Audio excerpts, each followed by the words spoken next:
अस्सलाम वालेकुम गाइस, ईद मुबारक।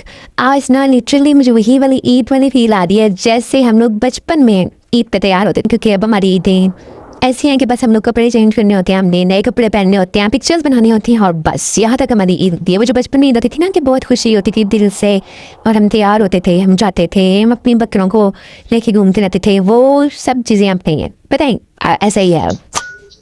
लेकिन ना आज मैं रेडी हो रही थी तो मुझे कुछ वैसी वाइब्स आ रही थी, तो बस।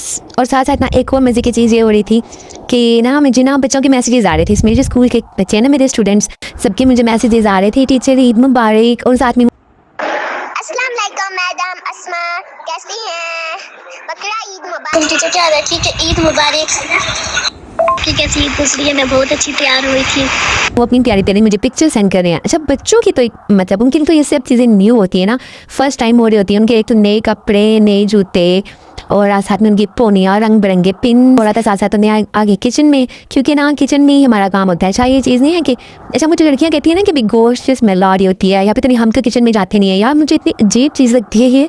मैं भी लड़की हूँ, और ये बात और है कि मैं शादी से पहले शायद मुझे ये टाइम मिला ही नहीं, मुझे ऐसा मौका ही नहीं मिला कि मैं जाके गोश्त को वॉश करती या मतलब ये काम करती। तो मैं मतलब जैसे स्टडी ख़त्म हुई तो मेरी फ़ौरन शादी हो गई, तो शायद मैं अगर मुझे मौका मिलता तो मैं वो भी काम तब भी कर लेती। मुझे इस चीज़ में नहीं था, और मैं यही सोचती हूँ कि मुझे भी तो स्मेल आती है, लेकिन मैंने कभी इस चीज़ में मतलब इतना मुझे नहीं फील हुआ कि ये नहीं करना चाहिए या मैं इसको हाथ नहीं लगा सकती। जब ये चीज़ आ गई आपके सामने और आपने ये काम करना है तो आप कर लेते हो। तो भी वॉश भी करती हूँ मैं, उसके पैकेट्स बना के भी रखती हूँ, और जब हम लोग दे रहे होते हैं मतलब बांट रहे होते हैं, वो जो हिस्से होते हैं, तो तब भी मैं साथ ही बैठी होती हूँ, और हम लोग सब चीज़ें जब बांध देते हैं, फिर चौंद में जो हिस्सा घर में रखना होता है उसके फिर मैं डिफरेंट पैकेट्स बनाती हूँ, ताकि मुझे बाद में ईजी हो कि जब भी मुझे बनाना है ना, जब मुझे कुकिंग मैं करूँगी तो फिर मुझे पता हो कि ये मटन है, ये बीफ है, होता है। हलवा भी एक स्पेशल डिश है ना, तलगंग की चकवाल की, ये हमारी तरफ इतना फेमस है। और मेरी अम्मी के हाथ का हलवा, मैंने आपको रेसिपी भी देनी है, मैंने लास्ट टाइम अम्मी से बनवाई थी, हलवा बनवाया था अम्मी को घर बुला के, और मैंने वीडियो भी बनाई थी, लेकिन अभी तक मैं आपसे प्रॉपरली शेयर नहीं कर सकी कि कैसे बना था हलवा।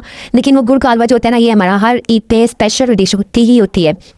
इसके साथ साथ हमारे चना चाट और मतलब समटाइम मैक्रोनीज होती हैं, इस तरह की डिशेज होती हैं। फिर अब तो कुर्बानी की ईद है, तो ये सब चीज़ें जो ना वो इतनी ज़्यादा क्वांटिटी में मैं नहीं बनाती, थोड़ी थोड़ी सी बनाती हूँ, क्योंकि उसके बाद फिर जैसे ही वो कुर्बानी होती है तो कलेजी आ जाती है। सबसे मेन डिश कलेजी को ना एक प्रिंसेस ट्रीटमेंट मिल रहा होता है क्योंकि कलेजी सबकी एक फेवरेट डिश होती है, तो सबसे पहले कलेजी बनेगी भाई, सबसे पहले हमने कलेजी खानी है।